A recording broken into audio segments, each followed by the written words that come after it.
നമ്മുടെ അല്പസമയത്തെ ധ്യാനത്തിനായിട്ട് വിശുദ്ധനായ പൗലോസ് റോമർക്കെഴുതിയ ലേഖനം 16-ാം അധ്യായത്തിന്റെ 1-2 വാക്യങ്ങൾ.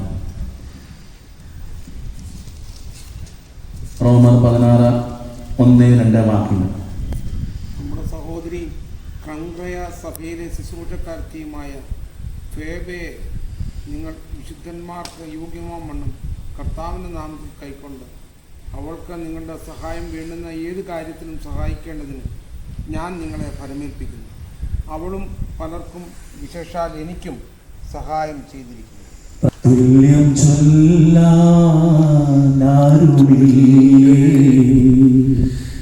അങ്ങേ പോലെ യേശുവേ, തുല്യം ചൊല്ലാൻ ആരുമില്ലേ. അങ്ങേ പോലെ യേശുവേ, ജീവനേ എൻ സ്വന്തമേ, അങ്ങേ മാത്രം ചാരുന്നു ഞാൻ. ജീവനേ എൻ സ്വന്തമേ, അങ്ങേ മാറിൽ ചാരുന്നു ഞാൻ. ആരാധന ആരാധന ആരാധന ആരാധന ആരാധന ആരാധന ആരാധന ആരാധന. ഞങ്ങളുടെ ദൈവമേ, തിരുവചനം ഞങ്ങളുടെ കാണുന്ന ദീപവും പാതയ്ക്ക് പ്രകാശമായി തീരുവാൻ അവിടെ ഞങ്ങളുടെ ചിന്തകളെ ഉണർത്തണമേ. യേശുവിൻ നാമത്തിൽ തന്നെ ആമേൻ. ലിയാനോഡോ ഡാ വിഞ്ചിയുടെ മനോഹരമായ ഒരു ചിത്രരചനയുണ്ട്, ലാസ്റ്റ് സപ്പർ. ഈ ലോകത്തിൽ ഏറ്റവും കൂടുതൽ വിറ്റഴിക്കപ്പെട്ട ഈ ചിത്രരചനയെ പറ്റി അദ്ദേഹം പറയുന്ന ഇപ്രകാരമാണ്: എന്തുകൊണ്ടാണ് ഈ ചിത്രരചന ഏറ്റവും കൂടുതൽ വിറ്റഴിക്കപ്പെട്ടതെന്ന് പറഞ്ഞാൽ, അതിൽ യേശു കർത്താവ് തന്റെ ശിഷ്യനായ പത്രോസിന്റെ കാൽ കഴുകുന്ന പാത്രത്തിലെ വെള്ളത്തിൽ ക്രിസ്തുവിന്റെ മുഖം പ്രതിബിംബിക്കുന്നതായിട്ട് ആ ചിത്രത്തിൽ കാണുവാൻ സാധിക്കുന്നു. അദ്ദേഹം ആ ചിത്രത്തിന്റെ ഒരു അടിക്കുറിപ്പോട് എഴുതുകയാണ്: ക്രിസ്തുവിൽ വിശ്വസിക്കുന്ന നാം എല്ലാവരും ഈ ക്രിസ്തുവിന്റെ മുഖച്ഛായയെ പ്രതിബിംബിക്കുവാനായിട്ട് നമുക്ക് സാധ്യമായി തീരും. അതാണ് ക്രിസ്തീയ ജീവിതത്തിന്റെ അനുഭവമെന്ന് ലിയാനോഡോ ഡാ വിഞ്ചി പ്രതിപാദിക്കുക. ഞാൻ പറഞ്ഞു വന്നത്, ക്രിസ്തുവിന്റെ പ്രതിച്ഛായയെ പ്രതിബിംബിക്കുവാനായിട്ട് നമുക്ക് സാധിച്ചില്ല എങ്കിൽ നമ്മുടെ ക്രൈസ്തവ ജീവിതം അർത്ഥപൂർണമാകുകയില്ല. ഇന്ന് നമ്മൾ വായിച്ച കേട്ട വേദഭാഗം വിശുദ്ധ പൗലോസ് ശ്ലീഹ റോമർക്കെഴുതിയ ലേഖനം 16-ാം അധ്യായത്തിന്റെ 1-2 വാക്യങ്ങളിലാണ്. അപ്പോസ്തല പ്രവൃത്തിയുടെ 2-ാം അധ്യായത്തിന്റെ പെന്തക്കോസ് നാളുകളിൽ ഉണ്ടായ ആ ഒരു വലിയ സുവിശേഷത്തിന്റെ ദർശനത്തിന്റെ അനുഭവങ്ങളിൽ അനേകരാണ് ശിഷ്യന്മാരിൽ നിന്ന് കർത്താവ് എന്ന ഒരു വലിയ സുവിശേഷത്തെ അവിടുന്ന് ദർശിക്കുന്നതായിട്ട് നമുക്ക് കാണുവാൻ സാധിക്കുന്നത്. ഈ സുവിശേഷം കേട്ട് സ്നാനപ്പെട്ട് റോമിലേക്ക് വന്ന അനേകരെ കുറിച്ച് ഇതിന്റെ 16-ാം വാക്യത്തിലൊക്കെ നമുക്ക് അവിടെ കാണുവാനായിട്ട് സാധിക്കുന്നുണ്ട്. നിയോസ്, അന്ത്രയോസ്, അങ്ങനെ പറയുന്ന പലരെ നമുക്ക് അവിടെ കാണുവാനായിട്ട് സാധിക്കുന്നുണ്ട്. ഞാൻ പറഞ്ഞു വന്നത്, വിശുദ്ധനായ പൗലോസ് തന്റെ മിഷണറി യാത്ര റോമിലേക്ക് പോകുന്നതിന് മുമ്പ് തന്നെ ഈ റോമിലുള്ള അനേകര് യേശുവിനെ കുറിച്ച് അറിഞ്ഞിരുന്നു എന്നുള്ളത് മാത്രം പറയുവാനായിട്ടാണ് ഞാൻ ഒരു ഇൻട്രൊഡക്ഷൻ പറഞ്ഞത്. അതായത് ഇവിടെ എല്ലായ്പ്പോഴും ഈ റോമിലുള്ള വിശ്വാസ സമൂഹത്തെ ചേർത്ത് നിർത്തുവാൻ ആഗ്രഹിക്കുന്ന വിശുദ്ധനായ പൗലോസ് തന്റെ ഏറ്റവും സ്നേഹം നിറഞ്ഞ ഫേബ എന്ന് പറയുന്ന കെംക്രയ സഭയുടെ ശുശ്രൂഷക്കാരത്തിയോട് പറയുന്ന കുറെ കാര്യങ്ങളെ കുറിച്ചാണ് ഇവിടെ പ്രതിപാദിക്കുന്നത്.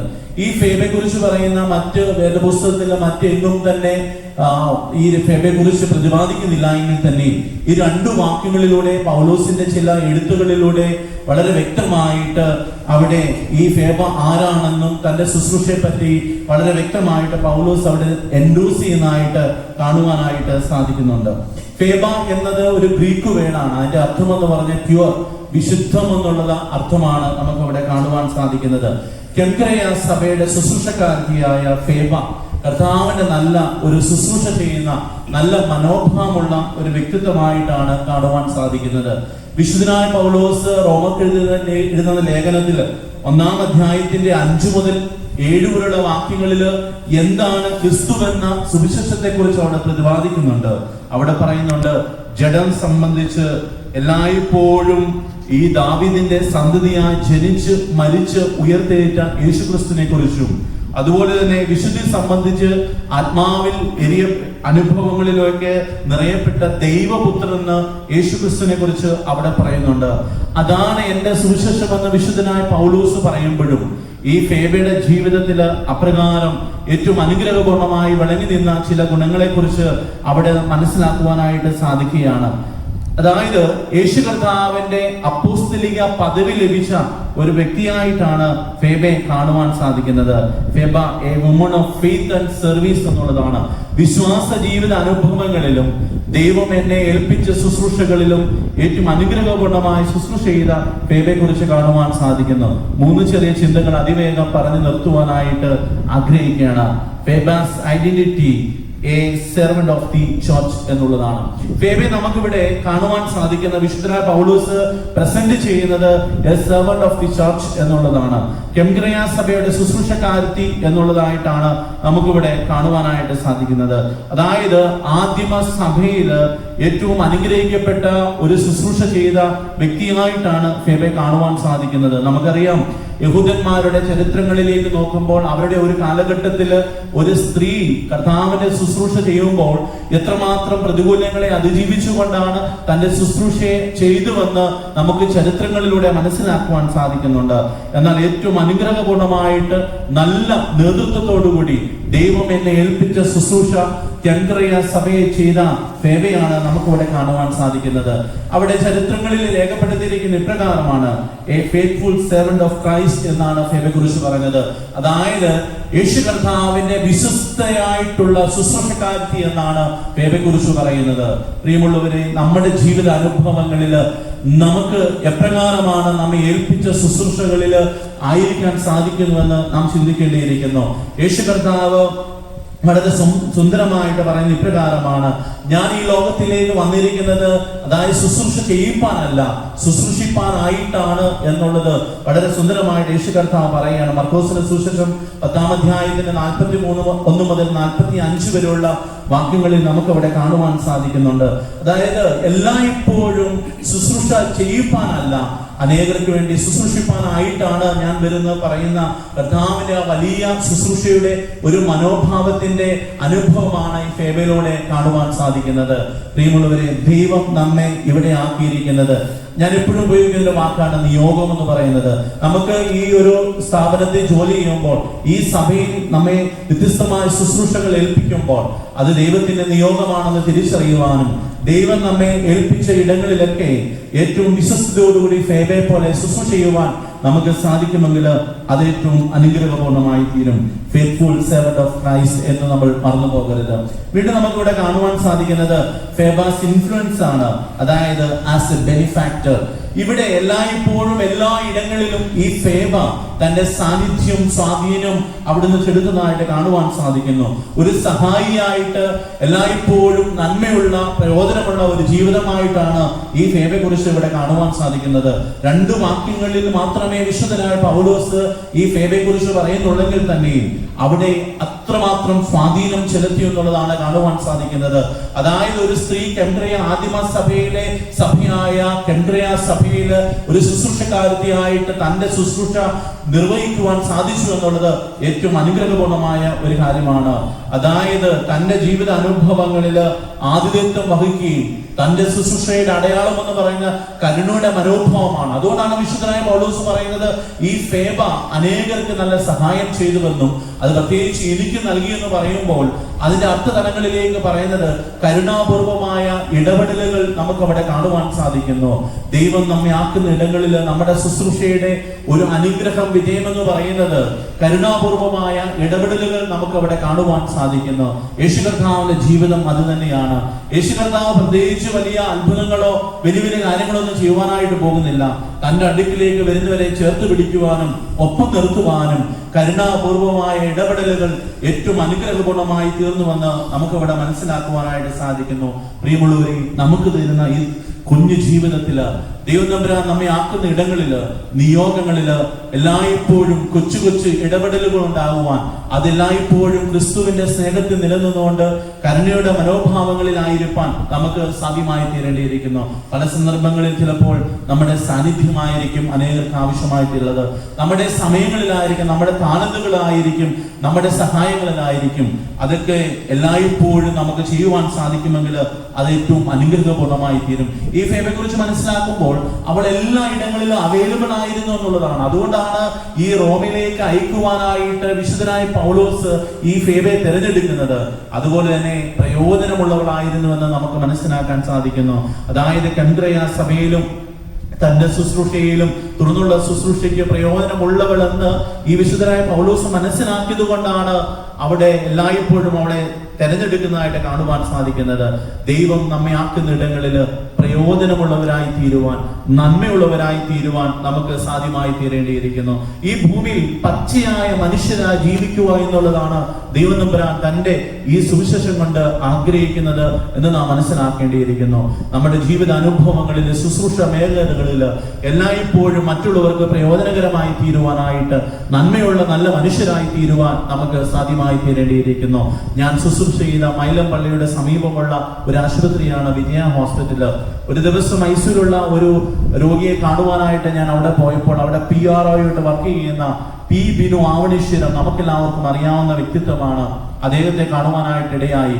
അതായത് ഞാൻ അദ്ദേഹത്തെ അന്ന് പരിചയപ്പെടുമ്പോൾ അദ്ദേഹത്തോട് ഞാൻ പറഞ്ഞത്, എനിക്ക് ഇവിടെ ഐസിയിലുള്ള ഒരാളെ കാണണം. അവരുടെ വീട്ടുകാർ എന്നോട് പറഞ്ഞു അവിടെ പോയി പ്രാർത്ഥിക്കണമെന്ന് പറഞ്ഞു. അങ്ങനെ ആവശ്യമായിട്ട് വരുമ്പോൾ ഞാൻ ആശുപത്രിയുടെ ഐസിയിൽ പോയി പ്രാർത്ഥിച്ച് തിരികെ വരികയാണ്. വീണ്ടും എന്നോട് കുറെ നേരം സംസാരിച്ചു. പക്ഷെ ഞാൻ ആവണീശ്വരം മർത്തോമ പള്ളിയിലെ അംഗമാണ്. അങ്ങനെയാണ് ഞാൻ അദ്ദേഹത്തെ കൂടുതൽ പരിചയപ്പെടുവാനായിട്ട്. അതിനുശേഷം ഞാൻ തിരികെ പള്ളിയിലേക്ക് വരികയാണ്. അടുത്ത ദിവസം ഒരു ഞായറാഴ്ചയാണ്. ഞായറാഴ്ച ദിവസം രാവിലെ പത്രം നോക്കിയപ്പോൾ സൺഡേ സപ്ലിമെന്റില് ഈ ആവണീശ്വരത്തുള്ള കഴിഞ്ഞ ദിവസം ഞാൻ സംസാരിച്ച പി ബിനുവിനെ കുറിച്ചാണ് ഒരു ലേഖനം അവിടെ എഴുതിയിരിക്കുന്നത്. വർഷങ്ങൾക്ക് മുമ്പ് ആലപ്പുഴയിലുള്ള ചുമട്ടുതൊഴിലാളിയായ ഒരു മനുഷ്യന്റെ ഭാര്യയ്ക്ക് തന്റെ കിഡ്നിയെ പകുത്തുകൊടുത്ത പി ബിനുവിനെ കുറിച്ചായിരുന്നു അന്നത്തെ സൺഡേ സപ്ലിമെന്റിലെ ലേഖനം വന്നിരുന്നത്. എനിക്ക് വലിയ സന്തോഷം തോന്നി. അന്നത്തെ പ്രസംഗത്തിൽ ഞാൻ പള്ളിയിൽ പറഞ്ഞു ഈ സംഭവങ്ങളൊക്കെ.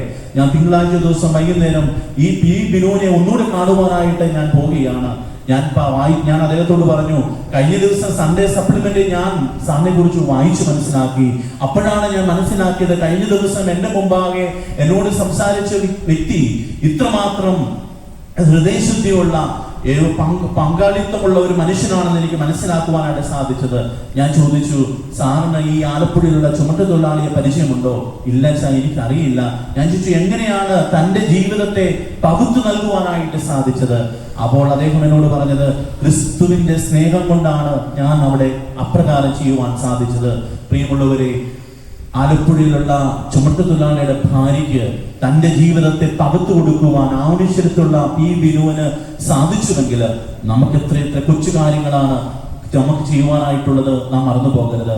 ഫേബ തന്റെ ജീവിതത്തില് തന്നെ ഏൽപ്പിച്ച ശുശ്രൂഷകളില്, തന്നെ ഏൽപ്പിച്ച സഭയില്, ആക്കുന്ന ഇടങ്ങളിലൊക്കെ നന്മയുള്ള പ്രയോജനമുള്ളവളായി തീർന്നതുപോലെ നമ്മുടെ ജീവിതവും മറ്റുള്ളവർക്ക് പ്രയോജനകരമായി തീരുമ്പോഴാണ് ഈ ജീവിതം കൊണ്ട് അർത്ഥപൂർണമായി തീരുന്നത്. ഏറ്റവും അവസാനമായിട്ട് ഈ ഫേബയുടെ ജീവിതം നമുക്ക് കാണുവാനായിട്ട് സാധിക്കുന്നത് ഒരു അടയാളപ്പെടുത്തുന്ന ജീവിതമാണ്.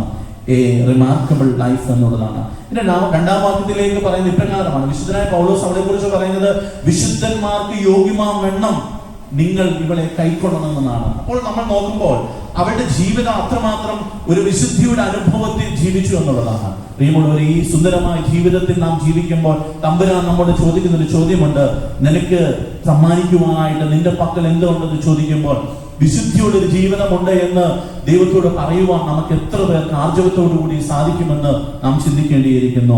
ഈ ലോകത്തിൽ നാം കേൾക്കുന്ന ഈ പ്രസംഗങ്ങളും നമ്മുടെ പ്രാർത്ഥനകളും വചന കേൾവിയും എല്ലാം എത്തിച്ചേരേണ്ടത് വിശുദ്ധമായ ഒരു ജീവിതത്തിലേക്കാണ്. ഈ ഫേബയെ കുറിച്ച് പറയുന്ന ഇപ്രകാരമാണ്: വിശുദ്ധന്മാർക്ക് യോഗ്യമാവണ്ണമുള്ള ഈ എല്ലാ ഇടങ്ങളിലും അവളെ എത്തിക്കണമെന്ന് അവിടെ പറയുകയാണ്. പ്രിയമുള്ളവരെ, നമ്മുടെ ജീവിതത്തിൽ അപ്രകാരം നമുക്ക് തീരുവാൻ സാധിക്കുന്നുണ്ടോ നാം ചിന്തിക്കേണ്ടിയിരിക്കുന്നു.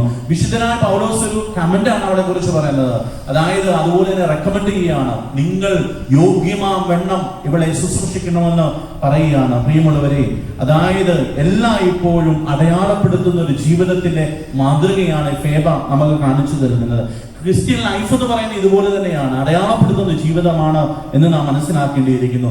അത് നമ്മുടെ ജീവിതത്തിലും ശുശ്രൂഷയിലും എല്ലാ ഇടങ്ങളിലും അതൊരു അടയാളപ്പെടുത്തൽ ഉണ്ടാകുവാനായിട്ട് നമുക്ക് സാധിക്കേണ്ടിയിരിക്കുന്നു. ലൂക്കോസ് എഴുതിയ സുവിശേഷം 7-ാം അധ്യായത്തിന്റെ 4-ാം വാക്യത്തില് 1 മുതലുള്ള വാക്യങ്ങളിൽ നമുക്ക് കാണുവാൻ സാധിക്കുന്നുണ്ട്. ശതാധിപന്റെ ജീവിത അനുഭവങ്ങൾ, യേശുവുമായിട്ടുള്ള സംഭാഷണങ്ങളാണ് കാണുവാൻ സാധിക്കുന്നത്. തന്റെ ദാസന് സൗഖ്യത്തിന് വേണ്ടി യേശുവിന്റെ അടുക്കിലേക്ക് ഒരുവനെ പറഞ്ഞു വിടുമ്പോൾ യേശു കർത്താവിനോട് ചിലർ വന്നു പറയുകയാണ് ശതാധിപനെ കുറിച്ച്, നീ അത് ചെയ്തു കൊടുക്കുവാൻ അവൻ യോഗ്യനാണ്. പ്രിയമുള്ളവരെ, എങ്ങനെയാണ് ആ ശതാധിപനെ കുറിച്ച് അപ്രകാരം പറയുവാൻ സാധിച്ചത്? നീ അത് ചെയ്യുവാനായിട്ട് അവൻ യോഗ്യനാണ്. നമ്മളെ കുറിച്ച് എത്ര പേർ, ഞാനിതിങ്ങനെ എഴുതിക്കൊണ്ടിരുന്നപ്പോൾ ചിന്തിക്കുകയാണ്, ദൈവമേ, എന്നെ കുറിച്ച് എന്റെ പിള്ളേരെ മക്കളെങ്കിലും ഇത് പറയുമോ എന്നുള്ളതാണ്. ഇന്നത്തെ ലോകത്തിന്റെ ജീവിതത്തിൽ അതൊരു വലിയ വെല്ലുവിളിയാണെന്ന് നാം ചിന്തിക്കേണ്ടിയിരിക്കുന്നു. ആ ശതാധിപനെ കുറിച്ച് യേശുവിന്റെ മുമ്പാകെ ഒരു വലിയ സാക്ഷ്യമാണ്. ഈ ഫേബയെ കുറിച്ച് വിശുദ്ധനായ പൗലോസ് പറഞ്ഞ അതുപോലെ തന്നെയാണ്, ഇവൾ യോഗ്യതയുള്ളവരാണ്. പ്രിയമുള്ളവരെ, നമ്മുടെ ജീവിതത്തെ കുറിച്ച് ഇപ്രകാരം ആരെങ്കിലും ഒക്കെ പറയുമെങ്കിൽ നമ്മുടെ ജീവിതം ഏറ്റവും അർത്ഥപൂർണമായി തീരും എന്നുള്ളതാണ്. അതുകൊണ്ട് എല്ലായ്പ്പോഴും നമ്മുടെ ജീവിതം എന്ന് പറയുന്നത് ഫേബയെ പോലെ അടയാളപ്പെടുത്തുന്ന ഒരു സുന്ദരമായ ജീവിതം എന്നുള്ളത്, നമ്മൾ ഈ ഭൂമിയിൽ നിന്ന് പോകുമ്പോൾ നമ്മൾ ഈ ലോകത്ത് നേടിയെടുത്ത ഒന്നും തന്നെ ഇവിടെ ഉണ്ടാകുകയില്ല. എന്നാൽ നല്ല ഓർമ്മകൾ മാത്രമേ നിലനിൽക്കുകയുള്ളൂ നാം ഓർക്കേണ്ടിയിരിക്കുന്നു. ഈ ഭൂമിക്ക് നമ്മുടെ കൂടപ്പിറപ്പുകൾക്ക് ചുറ്റുമുള്ളവർക്ക് നല്ല ഓർമ്മകളെ, മെമ്മറീസ് കൊടുക്കുവാനായിട്ട് നമുക്ക് സാധ്യമായി തീരണം. റോബിൻ ശർമ്മയുടെ മനോഹരമായ ഒരു പുസ്തകമുണ്ട്, who will cry when you dye, നീ മരിക്കുമ്പോൾ ആര് കരയും. അത് മനോഹരമായ പുസ്തകമാണ്. ഇന്ന് നമ്മൾ ചിന്തിക്കണം, വീട്ടിൽ പോയിട്ട് ഒന്ന് ചിന്തിക്കണം, ഞാനിങ്ങനെ മരിച്ച് എൻ്റെ വീടിന്റെ മുൻവശത്ത് ഇങ്ങനെ പെട്ടിയിൽ കിടക്കുമ്പോൾ എൻ്റെ മൃതശരീരത്തിന് മുമ്പിൽ നിന്ന് കരയുവാനായിട്ട് ആരെങ്കിലും ഉണ്ടോ എന്ന് ചിന്തിക്കണം. പ്രിയമുള്ളവരെ, ആരെങ്കിലും ഒക്കെ കരയുവാനായിട്ട് ഉണ്ടെങ്കിൽ നമ്മുടെ ജീവിതം ധന്യമായി തീരും. എൻ്റെ അപ്പച്ചൻ മരിച്ചിങ്ങനെ പെട്ടിയിൽ കിടക്കുമ്പോൾ നാട്ടിലുള്ള പലരും കരയുമ്പോൾ ഞാൻ എൻ്റെ പിതാവിനോട് ചോദിച്ചൊരു ചോദ്യമാണ്, പപ്പ, എന്തുകൊണ്ടാണ് ഈ നാട്ടിലുള്ളവര് കരയുന്നത്? അപ്പോൾ എൻ്റെ പിതാവിനോട് പറഞ്ഞത്, നമ്മുടെ അപ്പച്ചൻ അപ്രകാരമുള്ളൊരു ജീവിതമാണ് അവർക്ക് വേണ്ടി നൽകിയത്. അതായത് അത്ര സുന്ദരമായ ജീവിതം, അവരുടെ എല്ലാ ആവശ്യങ്ങളും, ഞാൻ മനസ്സിലാക്കുന്നത് അവരുടെ അവിടെയുള്ള ആ സമീപത്തുള്ളവർ മൃതശരീരം വരെ അടക്കുവാനായിട്ട് പോവുകയായിരുന്നു. അവരുടെ ഭവനത്തിന്റെ ഈ കല്ലിടാനും കട്ടള വെപ്പാനും അങ്ങനെയുള്ള അവരിൽ ഒരാളായിട്ട് ജീവിച്ച ഒരു അനുഭവമാണ് ഉണ്ടായത്. പ്രിയമുള്ളവരെ, നമ്മുടെ ജീവിത അനുഭവങ്ങളിൽ നമുക്ക് അപ്രകാരമായി തീരുവാനായിട്ട് സാധിക്കണം. ഞാൻ 3 ചെറിയ ചിന്തകളാണ് ഞാൻ പറഞ്ഞത്. അതായത് ഈ ഫേബയുടെ ജീവിതം ഫെയ്ത്ത്ഫുൾ ലൈഫ് ഉണ്ടായിരുന്നു. അതായത് എല്ലായ്പ്പോഴും കർത്താവിന് ഒരു നല്ല ശുശ്രൂഷക്കാരത്തി ആയിരുന്നപ്പോൾ വിശ്വസ്തയോടുകൂടി കർത്താവിന് വേണ്ടി ശുശ്രൂഷ ചെയ്തു എന്നുള്ളതാണ്. നമ്മുടെ ജീവിതത്തിൽ നാം എവിടെയായിരുന്നാലും ഈ വിശ്വസ്തതയെ കാത്തു സൂക്ഷിപ്പാനായിട്ട് നമുക്ക് സാധ്യമായി തീരേണ്ടിയിരിക്കുന്നു. ഞാൻ രണ്ടാമതായിട്ട് പറഞ്ഞത്, അവൾ പ്രയോജനമുള്ള നന്മയുള്ളവളായി തീരുന്നു. വിക്ടോറിയസ് ലൈഫ് എന്നുള്ളതാണ്. എല്ലായ്പ്പോഴും ആ ഒരു വെർച്വസ് ലൈഫ് ഉണ്ടാകുവാനായിട്ട് നമുക്ക് സാധ്യമായി തീരേണ്ടിയിരിക്കുന്നു. മൂന്നാമതായിട്ട് ഞാൻ പറഞ്ഞത് റിമാർക്കബിൾ ലൈഫ് എന്നുള്ളതാണ്. അതായത് എല്ലായ്പ്പോഴും അടയാളപ്പെടുത്തുന്ന ഒരു ഡിസേർവിംഗ് ആയിട്ടുള്ള ഒരു ജീവിതം ഉണ്ടാകുവാനായിട്ട് സാധ്യമായി തീരേണ്ടിയിരിക്കുന്നു. അപ്രകാരം സുന്ദരമായ ജീവിതങ്ങളെ കർത്താവ് തരുന്ന ഈ സുന്ദരമായ ജീവിതത്തിൽ വിശ്വസ്തയോടുകൂടി അടയാളപ്പെടുത്തുന്ന നന്മയുള്ള ജീവിതങ്ങളെ ഉണ്ടാക്കിയെടുക്കുവാനായിട്ട്, അപ്രകാരം സാക്ഷ്യമുള്ള ജീവിതങ്ങളെ രൂപപ്പെടുത്തുവാൻ, പാകപ്പെടുത്തുവാൻ സർവശക്തനായ ദൈവം നമ്മെ സഹായിക്കട്ടെ. Who will cry when you dye, നീ മരിക്കുമ്പോൾ ആര് കരയും? നല്ല ഓർമ്മകളെ ഭൂമിക്ക് കൊടുക്കുവാൻ ദൈവം നമ്മെ സഹായിക്കട്ടെ. ആമേൻ.